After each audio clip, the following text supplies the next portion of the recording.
Selamat petang semua. Petang lagi sekali di Renungan Harian.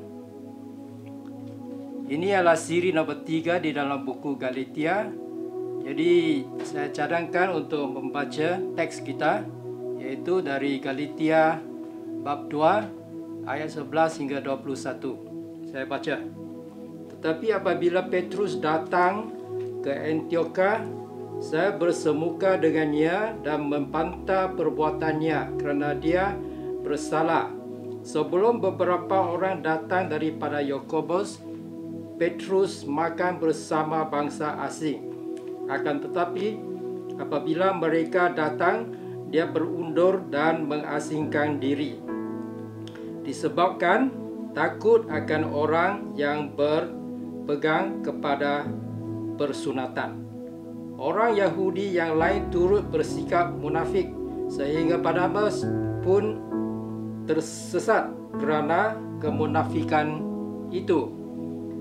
Aku lihat kelakuan mereka itu tidak menepati kebenaran Injil. Lalu aku berkata kepada Petrus di hadapan semuanya, jika kamu orang Yahudi hidup seperti orang bangsa asing dan tidak seperti orang Yahudi, mengapakah kamu memaksa orang bangsa asing menurut adat orang Yahudi? Kita memang asal orang Yahudi, bukan orang berdosa seperti daripada bangsa asing. Tetapi kita mengetahui bahawa seorang itu tidak diperbenar bukanlah kerana mengerjakan hukum Taurat, tetapi kerana beriman akan Kristus Yesus. Oleh itu kita pun mempercayai Kristus supaya kita diperbenar kerana beriman akan Kristus, bukan kerana mengerjakan hukum Taurat. Tiada seorang pun manusia yang diperbenar kerana mengerjakan hukum Taurat, tetapi ketika kita berusaha untuk diperbenar melalui Kristus, ternyatalah kita sendiri didapati berdosa. Maka itu bermaknakah Kristus hamba kepada dosa? Tidak sekali-sekali. Kalau ku bina semula apa yang pernah ku runtuhkan, nyatalah aku seorang pelanggar hukum. Melalui hukum Taurat, aku telah mati kepada hukum itu untuk hidup kepada Allah. Aku telah disalib bersama Kristus. Bukanlah aku lagi yang hidup, tetapi Kristus yang hidup di dalam aku. Dalam hidup jasadku, sekarang aku hidup dengan iman kepada Anak Allah yang mengasihiku dan menyerahkan dirinya untukku. Aku tidak mengetepikan kasih karunia Allah, tetapi jika perbenaran datang daripada hukum Taurat, sia-sialah kematian Kristus. Jadi petikan ini merupakan teguran Paulus terhadap Petrus oleh kerana kemunafikannya. Dulu selepas dia bertemu dengan Cornelius, dia mulai makan bersama dengan orang asing. Tetapi apabila ini guru Taurat palsu itu datang dan mengajar apa ini untuk keselamatan orang, bukan saja percaya dalam Yesus Kristus, tetapi haruslah lakukan hukum Taurat. Jadi mereka datang dan Petrus telah jadi takut, tidak lagi makan dengan orang asing. Ini munafik. Jadi ini tak baik. Ada dua perkara yang kita belajar dari sini, dari petikan ini. Dan inilah perkara pertama, yaitu Injil bukan saja untuk orang yang belum percaya, tetapi Injil juga ialah penting untuk tentukan kita punya amalan Kristian ini semua ialah benar. Okey, itu perkara yang nombor 1 yang kita ajar. Perkara nombor 2 yang kita belajar dari sini ialah kita mau tahu, kerana mereka ini kerjakan keselamatan melalui mematuhi hukum Taurat. Jadi mereka buat baik. Tetapi kita sebagai Kristian juga laku baik. Kerana itu memanglah dikehendaki. Kerana kalau menurut Efesus 2 8, 10 dan 8, 9 dan ayat 10, kita memang diselamatkan oleh iman dan bukan oleh kerana perbuatan, supaya tidak orang boleh menjadi boasting.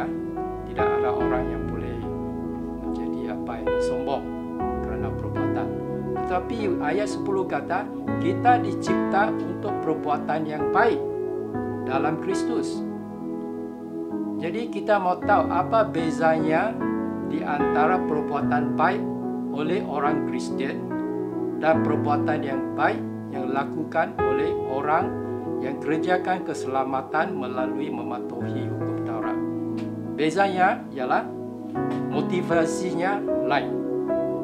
Motivasi mereka yang kerjakan keselamatan melalui perbuatan baik, mereka punya motivasi ialah takut dan ganjaran. Mereka takut dibinasa, jadi mereka laku baik.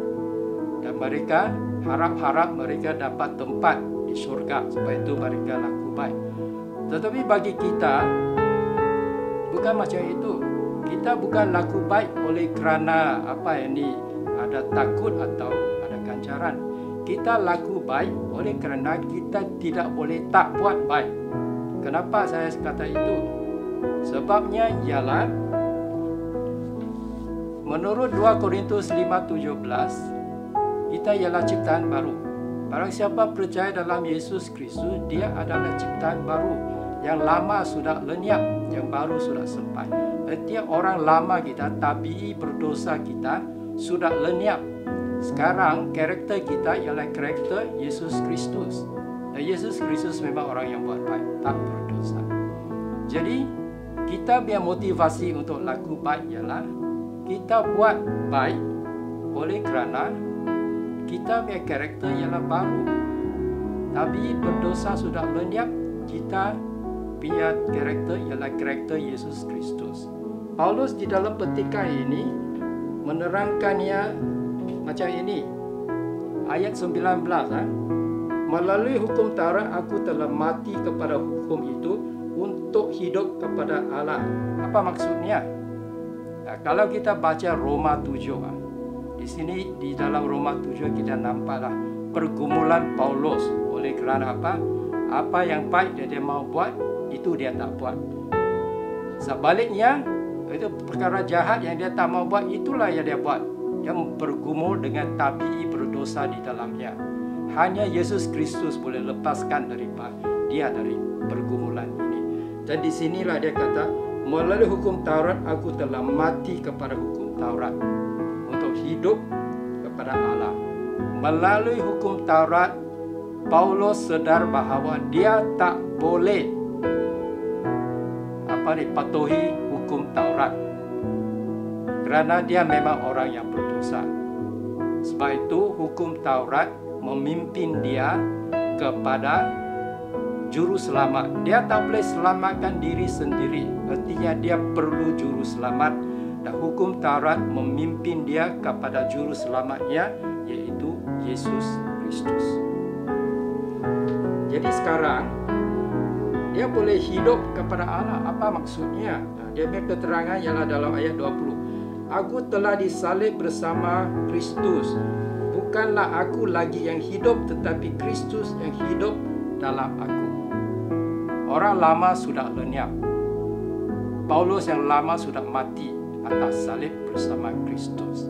Sekarang yang hidup pakai dia badan ialah roh Kristus atau Yesus Kristus sendiri yang hidup di dalamnya. Kalau Kristus yang hidup di dalamnya, dia tak boleh tak lakukan apa yang baik. Jadi itu dia motivasi untuk kita, untuk Paulus.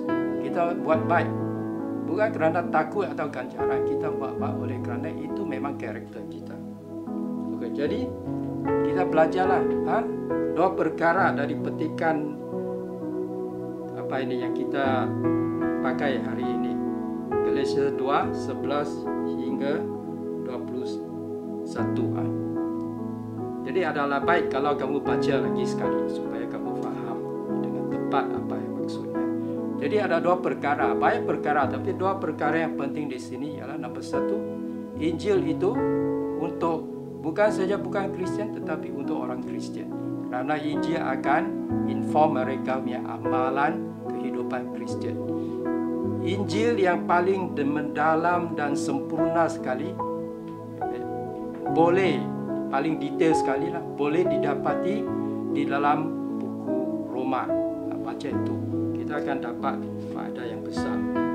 Perkara nombor 2 yang kita belajar dalam renungan ini ialah bahwa kita punya motivasi untuk kerja baik ialah kerana kita mempunyai karakter yang lain, karakter Kristus. Kristus yang hidup di dalam kita. Kristen artinya Christ in us. Itu saja. Tuhan berkati.